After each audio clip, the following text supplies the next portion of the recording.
Hey everyone, Eric Bowman here, Executive Editor for TravelPulse.com here in Porto, Portugal with President and CEO of Visit Portugal, Luis Araujo. Thank you so much for joining us and being here. Thank you so much for being here, for you being here.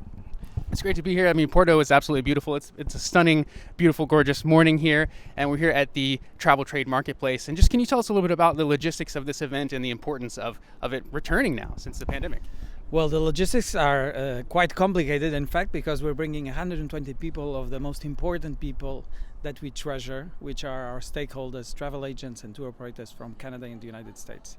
It's an entire week of immersion in the country. It starts here in Porto with some workshops inside the classroom, as we always say, but then tomorrow and the next days we will have some trips all across the country in different groups to experience what Portugal has, the diversity, how we've prepared ourselves for this post-COVID era, how we're prepared to welcome any guest in the world, and especially our Canadians and American friends. Absolutely, yeah. The best way for travel advisors to really get out and sell something is to be here and immerse themselves to experience it. So just as we've emerged, from the pandemic time here, how has the recovery been for Portugal in tourism, and would you say has things changed since emerging back compared to how they were in 2019?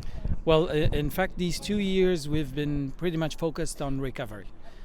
We've spent 2 years, as we always say, keeping the engines working, because whenever the go signal was given, we would have to be at the front row to depart. I think we've done that successfully.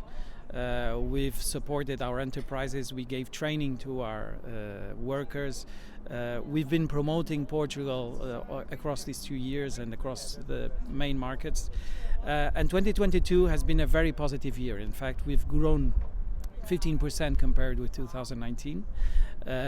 Our long-haul markets like America, the United States, 50%, 50%. Canada is still not in the numbers of 2019, but we are pretty sure that the future will bring us a very positive result for tourism from these countries. I think the most important is people, and especially the hospitality here, hotels, restaurants, local lodging, have been adjusting to the new needs of customers. So now you will find an offer that it's much more sustainable, much more safe, concerned about your concerns, and I think that's positive for anyone that comes to Portugal, apart from feeling the experience of being in a country with so many years of history, with a wonderful gastronomy, beautiful wines, and very good cost for value also.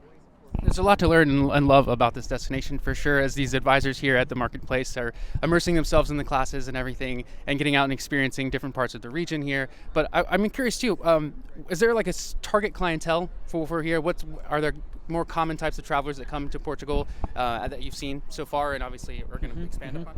Well, those that come more, and we feel that especially from the Canadian market and also the United States, it's a client that travels across the country, that loves visiting different areas and different regions, that stays longer periods. We always say that it's much better for us also in terms of sustainability, that treasures our gastronomy, our authenticity, that looks for the local things, the authenticity of our handcrafts, of our music, of our history.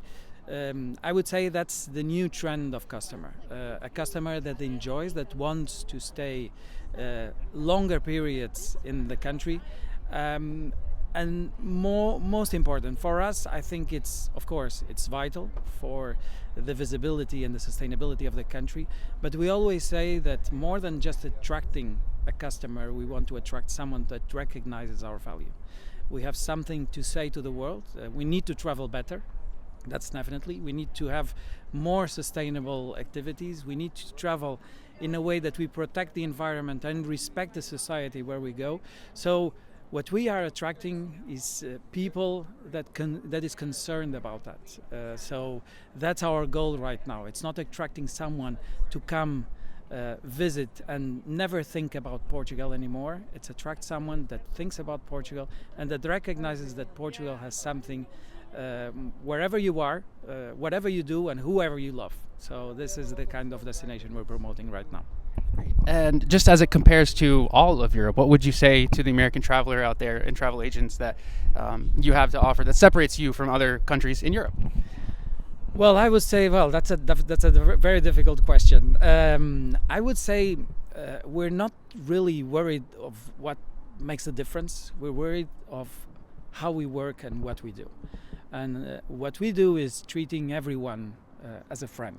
In fact, we have a very strong purpose, welcoming everyone and respecting the differences. That's what we do in Portugal as a tourism office, as an enterprise, as a restaurant, as a hotel. That's our motto of life in Portugal. I think that's the most important thing, because if you do that, if you treat someone as someone from your family or someone that is related to you, then things will go very smoothly.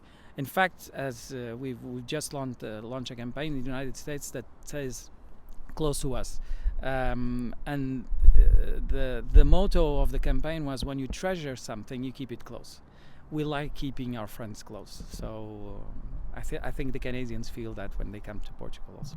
Yeah, Americans too. And I got to say, yeah, it's really the people that separate it. And I've only been here for 24 hours, and I can tell that immediately. And that was from my bartender last night, Diogo. Shout out to him. He was a great guy, very helpful for all of us. The Super Bowl was last night for a lot of Americans. Bartenders are always a very nice connection. Yeah, always good people for sure. So just as we close here, the last thing, what would be your message or advice to the fellow travel advisors out there listening who weren't able to make this special invite only? Well, I would say that we will have this kind of events with more frequently, that's for sure, because we understand this is the only way to feel and try the real Portugal. Definitely it's a good option, and it's a good, I wouldn't say it's a good product. It's a good lifestyle. It's a wonderful place to be. And we like to say that even if it's just for 1 day, 1 week, 1 month, 1 year, Portugal is a good place to be. Yeah, you have to come and check out the stopover program too. So we'll have more on that on TravelPulse. So thank you so much for your time. I really appreciate it being in, and thank you for having us. Thank you.